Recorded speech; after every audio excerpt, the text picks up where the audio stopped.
बनी हुई है कि संकट में आज भी कांग्रेस है। इसी पर चर्चा करने के लिए कुछ खास मेहमान हमारे साथ हैं, सीधा उनका तारुफ करवा देते हैं। प्रशांत उमराव जी, प्रवक्ता बीजेपी से हमारे साथ हैं। प्रशांत जी, बहुत स्वागत आपका। संदीप त्रिपाठी हमारे साथ हैं, कांग्रेस के नेता हैं। संदीप जी, आपका स्वागत है। कीर्ति पांडे, प्रवक्ता समाजवादी पार्टी से हमारे साथ हैं। कीर्ति पांडे जी, आपका स्वागत। निरंजन पोद्दार, राजनीतिक विश्लेषक हमारे साथ हैं।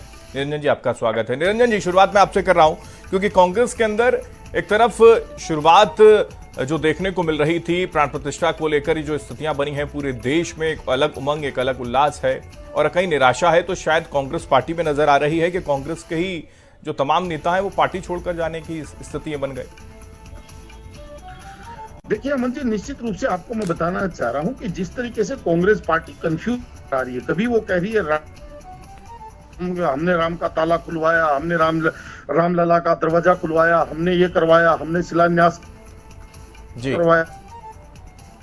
दूसरी तरफ वो कभी प्राण प्रतिष्ठा के ऊपर चर्चा, कभी शंकराचार्यों का ढाल बना करके उसके अंदर रोड़ा अटकाने की कोशिश कर रही है, कभी मंदिर अधूरा है या अधूरे मंदिर में प्राण प्रतिष्ठा नहीं हो सकती, पता नहीं क्या क्या अनर्गल बातें लेके आ रहे हैं। इसको मैं इसलिए कह रहा हूँ कंफ्यूजन। और इसके अंदर एक चीज और आपको समझनी पड़ेगी अहमद जी, कि निश्चित रूप से इस देश की पूरी जनता जानती है सन 1987 से 86-87 से राम मंदिर आंदोलन का राजनीतिकरण हुआ था। उसके बाद में चाहे वो राम पताका कार्यक्रम हो, राम ज्योति कार्यक्रम हो, राम चिला पूजन कार्यक्रम हो, दूंगा। निरंजन पोद्दार जी, बार बार मौका आ रहा है लेकिन उसको ठुकराया जा रहा है। ऐसा नहीं लगता क्या कि शीर्ष नेताओं पर सलाह देने वाले कांग्रेस के पास गलत बैठे हो, नुकसान कर रहे हो?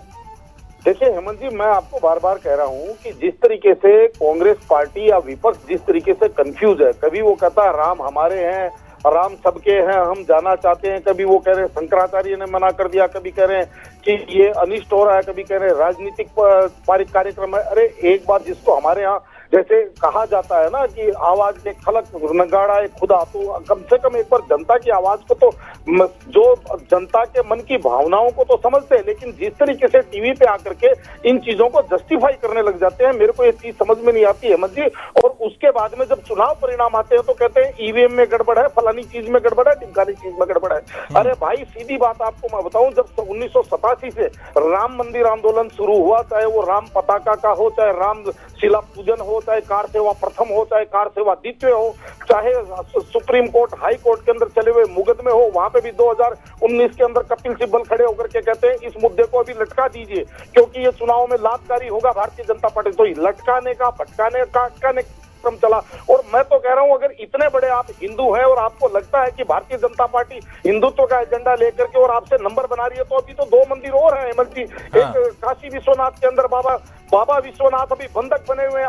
आप अग्रणी भूमिका निकालिए, उनको निभाइए और उनको वहां से निकालिए और पब्लिक के लिए उसको सार्वजनिक कीजिए। या इधर आइए मथुरा के अंदर जिस तरीके से कृष्ण जन्म भूमि भी दबी हुई है, उसकी मुक्ति के लिए आप आंदोलन चलाइए। छोड़िए भारतीय जनता पार्टी को, देश का बच्चा आपके साथ खड़ा हो जाएगा।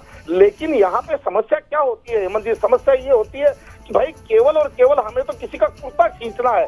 तो इन चीजों को देख करके और आपकी जो लफेबाजी वाली बातें हैं, मुझे एक चीज बताइए हेमंत जी, आज पूरे देश के अंदर गांव गली खलिहान आप कहीं भी जाकर के देखिए, चाहे आप नीचे से लेकर के ऊपर तक किसी भी व्यक्ति के देखिए किस तरीके से भारत के अंदर एक राममय वातावरण हो रखा है। हर आदमी इस चीज से प्रफुल्लित है कि 22 तारीख को भगवान श्री राम से प्राण प्रतिष्ठा हो रही है। लेकिन दूसरी तरफ इस तरीके की जो एक समझ लीजिए तो भाषाएं चल रही है, जनता क्या उन चीजों को देखते नहीं? जनता के मन में क्या आप क्या समझ रहे हैं कि वो चीजें जनता को जम रही है? आप जितनी बातें कह रहे हैं पार्टी में देखिए हेमंत जी, आज कैसा दौर आ रहा है, जिन पार्टियों ने शंकराचार्य के ऊपर नहीं है जी, शंकराचार्य के ऊपर नहीं है, सुन रहा हूँ मैं, आज जिन राजनीतिक दलों ने शंकराचार्य जैसे महान पदवी पे बैठे हुए हमारे संतों को घसीट करके और लतियाते हुए जेल में डाल दिया, आज वो पार्टियां शंकराचार्य जी की पूरी मैं बता रहा हूँ स्वामी, मैं कह रहा हूँ जयेंद्र सरस्वती जी का उदाहरण सबके सामने है। गलत बात कर रहे हैं निरंजन जी। जयेंद्र सरस्वती जी का उदाहरण सबके सामने है। उस टाइम कौन समाजवादी पार्टी ने विरोध किया था, मुझे ये बताइए आप मुझे एक बात बताइए, कौन सी समाजवादी पार्टी ने विरोध किया था उस टाइम जब जयेंद्र सरस्वती जी को घसीटते हुए पुलिस ले भारतीय जनता पार्टी का और हेमंत जी अभी इनको बोलिए, सुनने की क्षमता रखिए थोड़ी सी। कीर्ति पांडे जी, जब सच सामने आता है तो फिर इस तरीके की बौखलाहट आ जाती है सर। ठीक है, वक्त की कमी है, चर्चाओं के नाम देना होगा। माफी के साथ रोक रहा हूँ संदीप जी, नहीं ले पाऊंगा जवाब। बहुत शुक्रिया प्रशांत जी, बहुत शुक्रिया हमारे साथ जुड़ने के लिए। कीर्ति पांडे जी शुक्रिया आपका, निरंजन जी बहुत शुक्रिया आपका भी हमारे साथ चर्चा में जुड़ने के लिए। कुल मिला